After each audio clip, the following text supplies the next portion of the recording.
Assalamualaikum warahmatullahi wabarakatuh. Perkenalkan, nama saya Muhammad Farhan Sofli dengan NIM 2104231.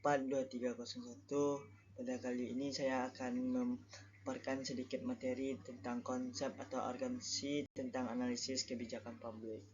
Langsung saja kita masuk ke slide pertama. Itu ada konsep dan urgensi the process of policy analysis atau proses buah analisis kebijakan. Nah, di sini ada metodologi inquiry kebijakan, di mana metode ini menyelidiki kebijakan mengacu pada penyelidikan kritis terhadap solusi potensi terhadap permasalahan praktis. Abraham Kaplan, salah satu pendiri ilmu kebijakan, mengamati bahwa tujuan metodologi adalah untuk membantu memahami dan mempertanyakan bukan hanya produk penyelidikan kebijakan, namun proses yang digunakan untuk menciptakan produk tersebut. Nah, kedua ada analisis kebijakan multidisiplin, di mana analisis kebijakan sebagian bersifat deskriptif.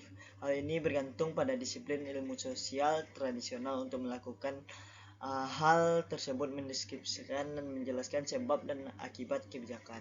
Tapi ini juga normatif, istilahnya yang mengacu pada penilaian nilai tentang apa yang seharusnya terjadi, berbeda dengan pernyataan deskripsi yang tentang apa yang ada.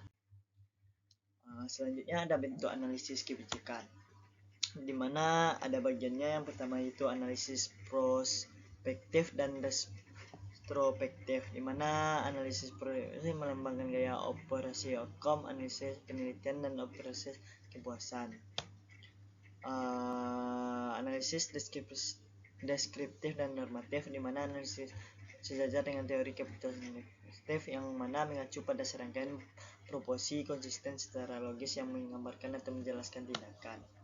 Nah, ketika ada penataan masalah dan pemecahan masalah, di mana prosedur pemetaan masalah dirancang untuk mengidentifikasi elemen-elemen yang masuk ke dalam definisi suatu masalah, tetapi tidak untuk mengidentifikasi solusi.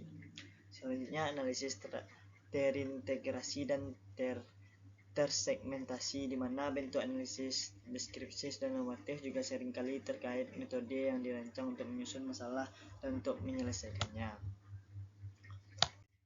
Selanjutnya ada praktek analisis kebijakan, di mana ada yang pertama logika yang dikonstruksi versus logika yang digunakan, di mana proses analisis kebijakan yang sebenarnya tidak pernah benar-benar sesuai dengan rekonstruksi ini, karena semua hal yang logis rekonstruksi adalah abstrak perilaku dan bukan deskripsi harafiahnya. Kedua ada biaya peluang metodologis, di mana ini merupakan upaya untuk mengikuti tanpa waktu dan sumber daya yang cukup doktrin dan prinsip filsafat ilmu seperti positivisme logis, konstruktivisme atau pragmatis. Selanjutnya ada berpikir kritis dan kebijakan publik, di mana ada bagiannya. Yang pertama struktur argumen kebijakan. Di sini wahana utama yang membawa perdebatan mengenai kebijakan publik. Para ilmuwan sosial memang bangga dengan penggunaan metode ilmiah. Mereka seringkali berpendapat bahwa kebijakan publik terbuat dari bahasa. Selanjutnya di sini ada konsep dan urgensi policy analysis in the polymarking process, yang mana yang pertama itu ada transformasi abad ke-19. Di sini pada abad 19 para prosedur pengetahuan yang relevan dengan kebijakan mulai berdasarkan pengetahuan mereka bekerja pada pencatatan sistematis data empiris. Nah, ciri yang kedua itu ada profesionalis abad ke-20, di mana ciri penting abad 20 ini dibanding 19 adalah profesionalisme ilmu-ilmu sosial dan perilaku. Di sini produsen abad ke-20 pengetahuan relevan dengan kebijakan tidak lagi terdiri dari kelompok bankir, penguji industri, jurnalis, dan profesor universitas yang heterogen yang bersatu dalam teori statistik awal. Nah, selanjutnya di sini ada era kebijakan berbasis bukti.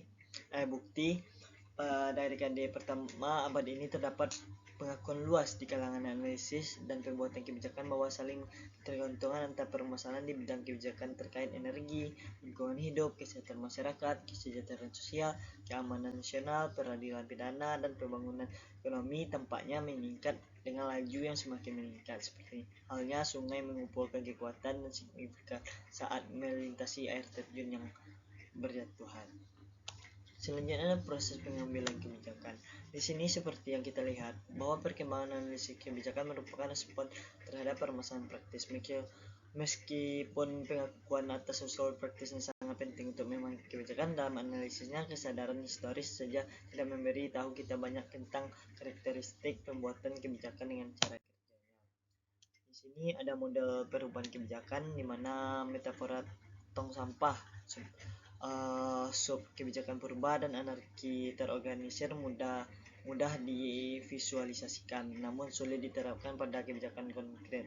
Memang benar, tampaknya kebijakan-kebijakan yang bila direpresentasikan dengan cara ini tidak memiliki struktur atau bentuk sama sekali. Selanjutnya ada model rasionalitas komprehensif, di mana model ini menyusun cara kita berpikir dengan jelas proses pengambilan keputusan. Model ini menjelaskan pembuatan kebijakan sebagai upaya yang menyuruh efisiensi ekonomi.